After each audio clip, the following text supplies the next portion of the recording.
Nobody warned them that 28 would feel like this. Not the restless nights replaying what went wrong at work. Not the silent comparison game that plays out every time someone from their circle posts another milestone online. Not the quiet ache of feeling like time is moving faster than they are. Kian and Zara were two ordinary young adults caught inside the same invisible pressure cooker that millions of people their age know too well. But somewhere between the exhaustion and the doubt, they each made a small and unremarkable decision that would slowly change everything. Kian was 28 years old and working at a mid-level position in a logistics company that paid him just enough to stay, but not enough to feel settled. He was sharp, genuinely capable, and everyone around him seemed to sense it, except Kian himself. He had spent most of his mid-20s jumping between plans, starting things with energy and abandoning them when progress slowed to a crawl. A fitness routine that lasted 3 weeks, an online course left half-finished, a journal with 7 entries before the cover gathered dust. He was not lazy. He was someone who had never learned the difference between motivation and commitment, and he had been paying for that confusion quietly, for years. Zara lived 2 streets away and had never met Kian. She was a 29-year-old graphic designer at a small agency where the workload was heavy and the recognition was thin. She was talented in the way that goes unnoticed when you do not advocate loudly for yourself, and Zara had never been loud. She spent her evenings scrolling through the work of other designers, feeling a mixture of admiration and a low, slow-burning frustration she could not fully name. She told herself she was gathering inspiration, but deep down she knew she was using the screen to avoid the blank canvas that had been open on her laptop for 3 weeks without a single new thing added to it. The two of them came into each other's lives through a shared workspace that opened near their neighborhood, one of those quiet, unhurried places with long wooden tables, natural light, and the soft sound of people doing their best work. They did not start as friends. They started as 2 people who sat near each other and kept the same early hours. Kian arrived each morning at 6:30 with a notebook and a coffee. Zara arrived at 6:45 with her laptop and headphones. Neither of them spoke for the first 2 weeks, but they noticed each other, the way people notice something steady in a world that is always shifting. What Kian had decided, quietly and without telling anyone, was to spend the first 45 minutes of every morning on one skill, reading about supply chain strategy. Not because his company required it, not because a promotion had been promised, but because he had finally grown tired of waiting for someone else to develop him. It was uncomfortable at first, the way any new habit is. His mind wandered. His phone pulled at him. Some mornings he sat with the notebook open for 10 minutes before a single useful thought arrived. But he kept the appointment with himself, and slowly, the resistance began to soften. Zara had made her own quiet decision. She committed to creating one small piece of personal design work every single morning before her agency projects began.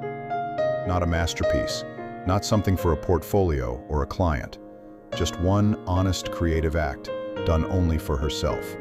Research in behavioral psychology has long confirmed what Zara was beginning to feel in her own bones, that when a behavior is repeated consistently in the same context, the brain begins to automate it, stripping away the effort and resistance until the action starts to feel less like a task and more like a natural part of who you are.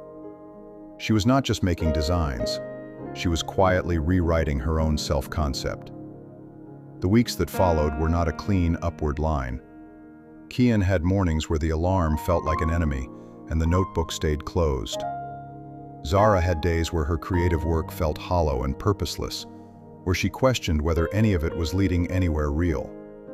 This is the part of the journey that most people never talk about honestly. The long, unglamorous middle, where nothing looks different from the outside, and doubt visits more often than progress does. But both of them had something the earlier versions of themselves had lacked. They had stopped waiting to feel ready. They had decided that showing up was the work, even on the days when showing up was all they could manage. Slowly and without fanfare, things began to shift. Kian's understanding of his industry deepened in ways his colleagues began to notice before he did. He started speaking up in meetings with a groundedness that had not been there before. Not because he had become more confident overnight, but because he had been quietly filling himself with knowledge every morning for months. Zara's personal work began to carry a quality that her agency projects, driven by deadlines and client demands, never quite allowed. Her design eye had sharpened, her creative instincts had grown bolder. And one evening, almost by accident, she posted one of her morning pieces online. By the following week, 3 new clients had reached out to her directly. It was around the 5th month that Kian and Zara finally had their first real conversation. Kian had noticed her consistency before he had noticed anything else about her. She had been there every morning, headphones on, completely absorbed, and something about that quiet dedication had moved him in a way he struggled to articulate.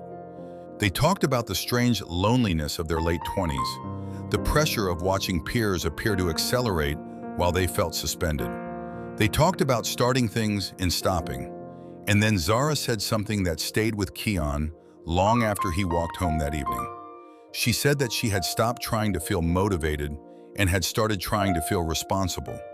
Responsible to the version of herself she was slowly becoming. Neither Kian nor Zara would tell you their lives were transformed in the way that dramatic stories promise. There was no single morning when everything changed. There was only the accumulation of mornings, each one small enough to dismiss, but powerful enough, when added together, to build something real. Kian was eventually offered a senior role, not because he had chased it, but because he had become someone capable of holding it. Zara built a freelance client base that gave her the creative freedom she had been aching toward for years.